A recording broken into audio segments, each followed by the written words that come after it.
Very sad story that we became aware of over the weekend with the little girl from Valentine tragically losing her hand after a dog attack. Look, I didn't even like to use the word dog attack because it was just a horrible, horrible accident. Well, that's the thing, though, when we get academic about it, the fact is this little girl's lost her hand, and it's awful, but it needs to be talked about because, A, clarifying it, and B, what we're going to do about it in the future, which is what we're talking about. Yeah. Brad Griggs is a canine behavioural expert, and he's making news because he's saying that there should be education classes, I guess at schools, telling kids and teaching kids and not to kind of assume that all dogs are friendly. And he's with us now. G'day, Brad. Morning, Tanya. Morning, Steve. Thanks for having me on. Thank you. Brad, can we just talk... sorry. Sorry, thank you very much for being a proactive media outlet. I mean, these situations are tragic and the wishes of myself and my peers go out to this poor girl that has wound up losing her hand. But, it's great that you're taking the attitude that there is something that can be taken away from this to reduce the chance of it happening to some other poor 8-year-old girl in some other suburb in Australia. To narrow to the situation, there was a fence, a little hole dug under the fence. Dog's put its nose in. The little girl's gone in to have a little pat. Husky...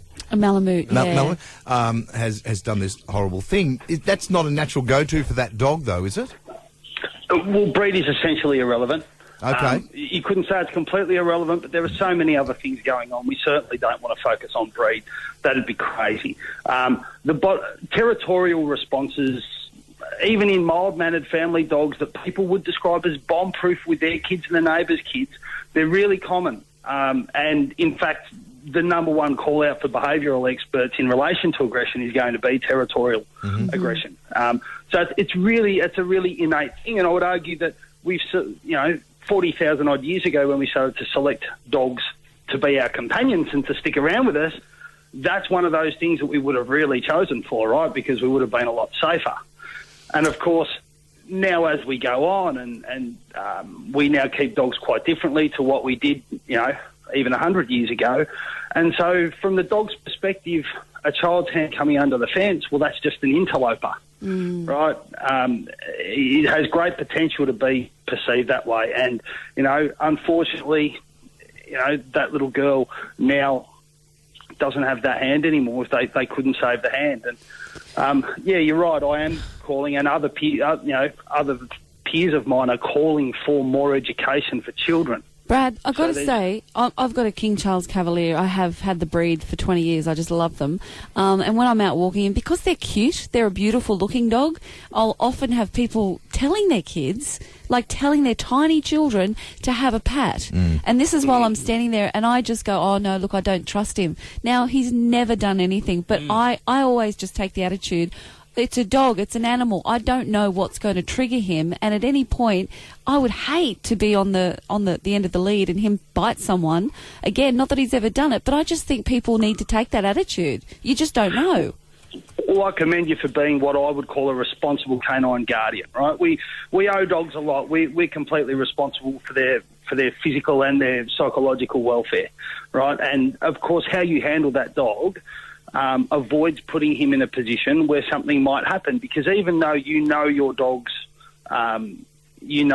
personality, you don't know that child's personality, and you can't trust how that child will interact. So you're either prepared to really closely manage that, right, and you're prepared to issue those instructions, or you're not. And I think that's a perfectly valid route to take, and you're avoiding problems. And I think that if more people... Well, I don't think I know that if more people were that responsible for the behaviour of their dog, we wouldn't be in the position that we often find ourselves in. Okay, Brad. Of course, the flip side of that, guys, is that from a legislative perspective, we need to have good dog laws, right, to enable responsible guardians like yourselves to actually keep moving forward, right? All right, Brad, there's kids in the car even now on their way to school. What your education is. Let's key points. Give us 2 key points you would tell. And remember, we've got to simplify this if we're talking to under 10s, under 5s. What are 2 key points that you try and press upon these kids?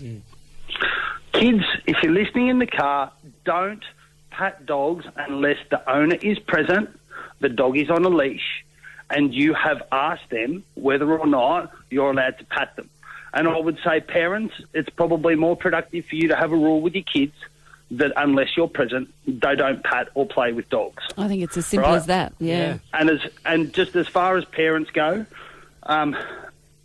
if you own a dog and you believe that your dog is okay with kids, that's great. But unless you are within arm's reach of that dog, watching eyes on the dog and able to immediately and effectively physically intervene should something shift and things change, then you are not adequately supervising that interaction, and you're better off to just keep them apart and keep everyone safe, Brad, and everyone's happy. Wise words. We appreciate your time, and I hope that something comes of it so that the education is spread around and people become... I think you've got to be a bit wary. Hardest thing is for people to believe that their loving dog, who has been so sweet and so cute all their lives, would even harm anybody. Yeah, but you got to. No, but that's it. That's the hardest thing for people to try and get in their head. You're spot on. Thank you, Brad. Really appreciate your time.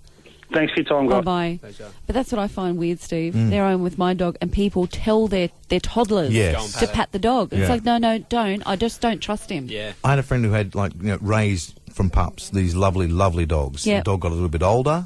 Once she went to grab the food bowl, bit her on the face. Ooh. This is her dog of 12 years Yeah. plus.